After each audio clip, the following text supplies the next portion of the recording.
Today we're going to be talking about one of my favorite types of horror media, specifically horror literature, which is the short story. I know that not everyone's into short stories, but I think horror works really well in this format, so I was super excited when I heard the announcement for Horror MayHem, which is a booktube event that encourages us to read or consume horror in shorter formats.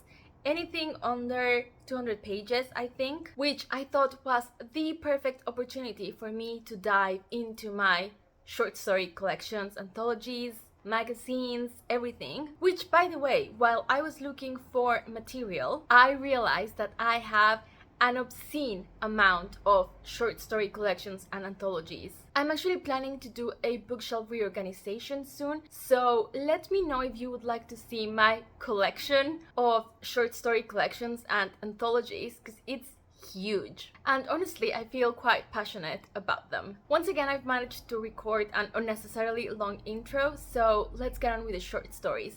This is Michelle's Melancholia, where we read books to fear and shed a tear. Let's talk about horror short stories.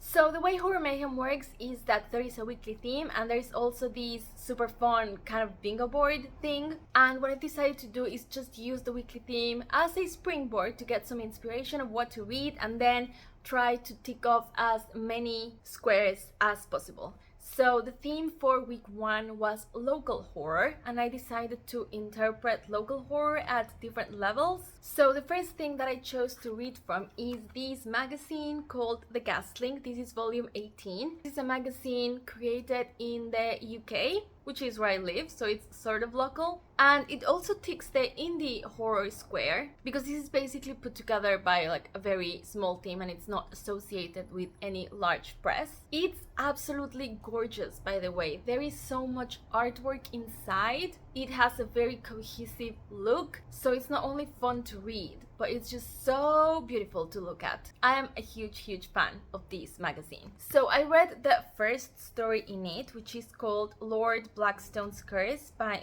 Adamson. Obviously, short stories are very tricky to explain because they are so short that you can't say much without spoiling it, so I'm gonna try and be very concise with my explanation. This story seems to be set sometime in the past, not sure what kind of period. I guess it reads kind of medieval.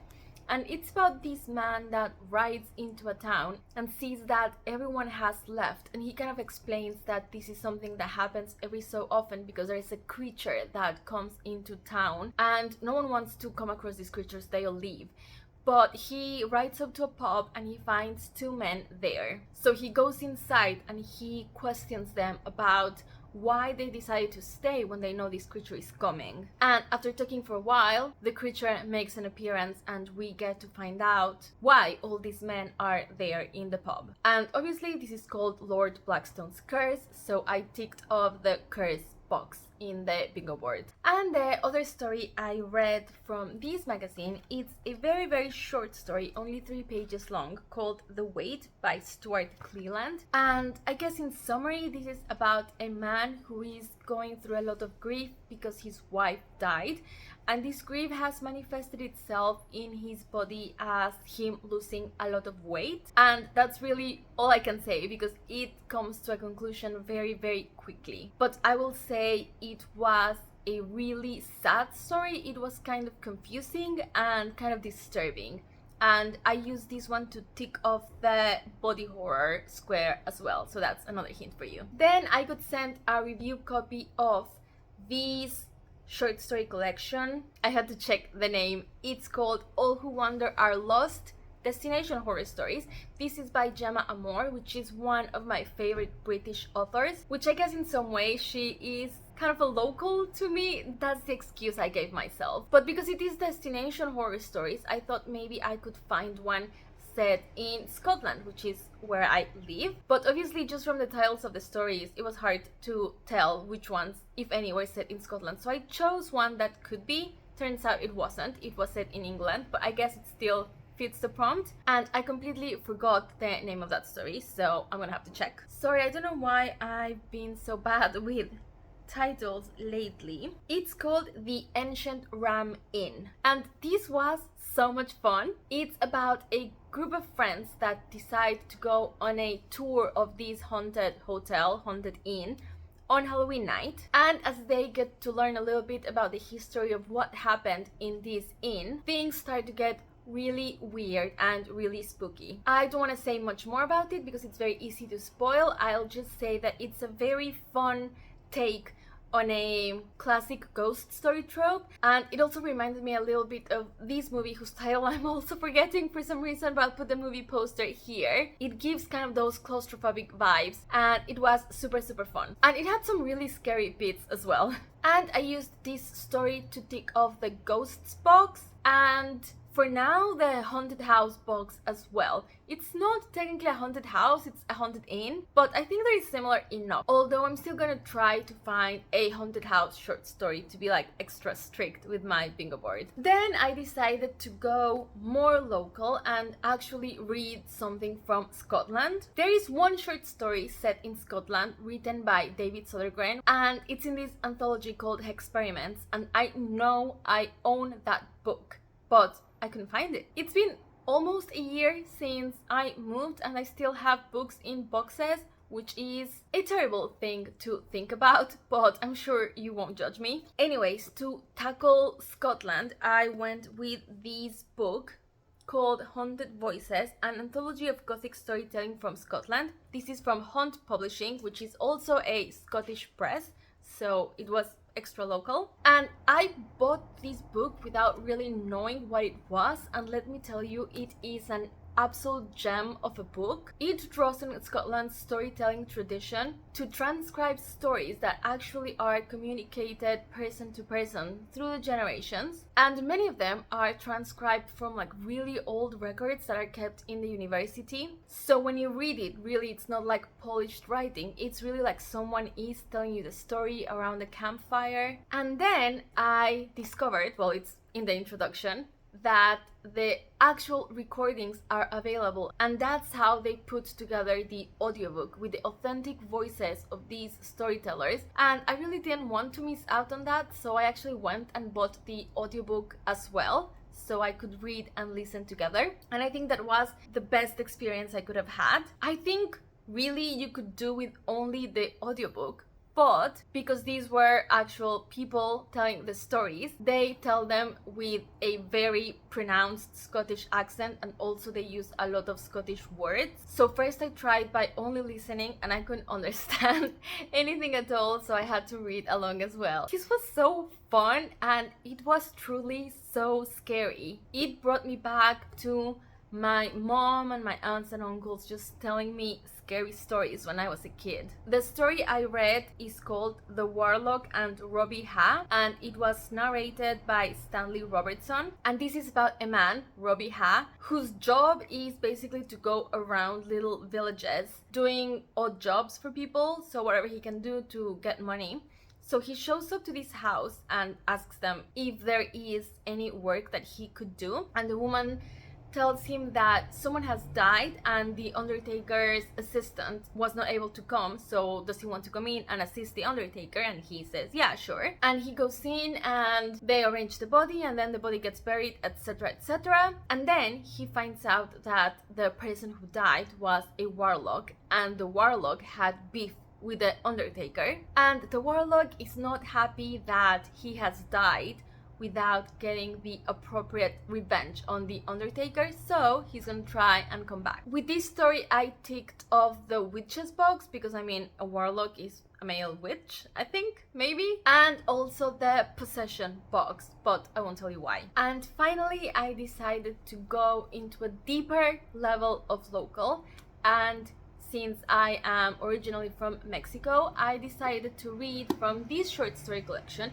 which I bought the last time I went to Mexico. And this is an anthology of supernatural short stories from the 1800s, all by Mexican authors. And this is very cool because it's a special edition made for a specific Mexican bookshop. So really, this is as local as it comes. and I read the first 2 stories, which were written by the same person, which is Vicente Riva Palacio. By the way, I'm sorry that most of you probably won't be able to buy these, so I don't know if you're ever gonna read these stories, so I'm just gonna tell you everything that happens. If for some reason you don't want to be spoiled, you can just skip to the end. And I won't even tell you the titles because they are kind of like Mexican phrases that vaguely relate to the content of the story, so it's not very informative and I don't even know how to translate them, so I'll just tell you what happens in the story.